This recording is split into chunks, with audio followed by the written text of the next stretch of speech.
আসসালামু আলাইকুম। ওয়ালাইকুম আসসালাম। কিরে, আমি তো তেমন একটা বাড়িতে থাকি না। এখন যে সালাম দিল মৌলভী সাহেব, উনি কোন মসজিদের ইমাম? উনি তো আমাদের মহল্লা মসজিদের ইমাম। তাই?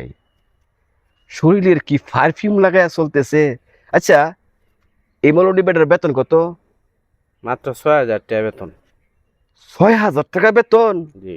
আর এই ৬,০০০ টাকা বেতন দিয়ে এত দামি দামি পারফিউম ব্যবহার করে, দামি দামি কাপড়, আমি নিশ্চিত এই হুজুরের নিশ্চয়ই কোনো অবৈধ ব্যবসা আছে। এটা কোথায় দেখা দরকার। যদি না দেখি তাহলে আমাদের মহল্লার দুর্নাম হবে। যেন মহল্লার দুর্নাম না হয় সেই জন্যই আগেই আমাদের পদক্ষেপ নিতে হবে। চল, থানায় যেতে হবে।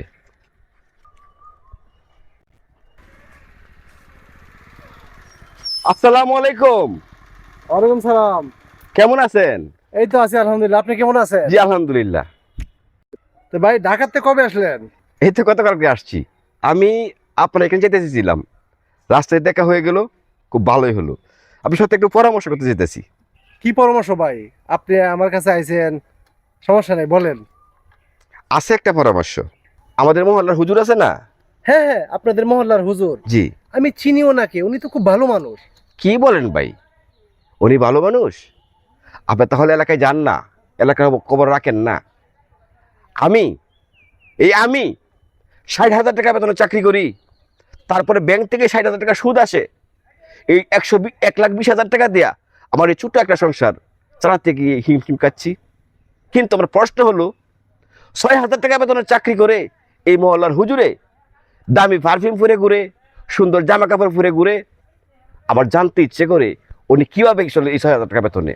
তারপরে আরও সমস্যা, ভোর ৩টায় প্রতিদিন জানি কোথায় যেন বের হয়ে যায়। আমার খুব কৌতূহল হচ্ছে আপনার কাছে, এই জন্যই আসা। আপনি সেটা খতিয়ে দেখবেন। তাহলে ভাই শুনেন, জি বলেন।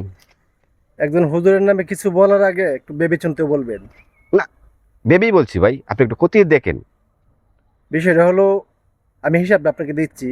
জি বলেন। আপনার মাসে ৬০,০০০ টাকা বেতন পান, আবার ব্যাংক থেকে সুদ আসে ৬০,০০০ টাকা।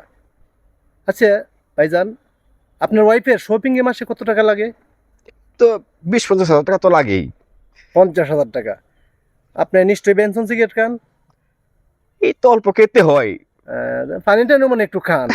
কি যে কন, এটা সমাজ মেনটেন করতে করতে খেতে হয় মাঝে মধ্যে আর কি। হ্যাঁ বুঝলাম। তারপরে আপনার ওই যে আপনার ওয়াইফের শপিং, আপনার ওই যে বেনসন সিগারেট, ওই যে কিছু পানি টানি সব মিলিয়ে আপনার মাসে খরচ আছে কত? ১,০০,০০০ টাকা।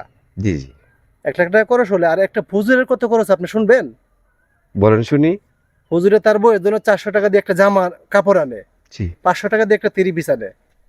ওনার বউ অনেক খুশি হয়ে যায়, এটা দিয়ে শুকরিয়া আদায় করে। ভাইজান, আপনি আরেকটা কথা বলছেন, ওই যে রাত্রে ৩টা বাজে আপনারা যখন মদ জোয়া নিয়ে বসে থাকে নিশা নিয়া, তখন হুজুরে কি করে শুনবেন? তার ঘুম, আরামের ঘুম নষ্ট করে চলে যায় মসজিদে, তাহাজ্জুদ নামাজ পড়ে, আর এই মহল্লাবাসী সবার জন্য দোয়া করে। আর আপনারা এই হুজুরকে তিরস্কার করেন, পিছনে কথা বলেন। সবসময় ওদের সম্মানটুকু, প্রাপ্য সম্মানটুকু ওদেরকে দিবেন। ঠিক আছে ভাইজান? জি আশা বুঝতে করি পারছি। বুঝতে পেরেছেন। জি আমি বুঝতে পারছি। আমি অনুতপ্ত। আমি না বুঝে অনেক কিছু বলে ফেলেছি এই হুজুরের নামে। আল্লাহ আমাকে মাফ করে দিক। ঠিক আছে ভাইজান, আসসালামু আলাইকুম। ওয়ালাইকুম সালাম।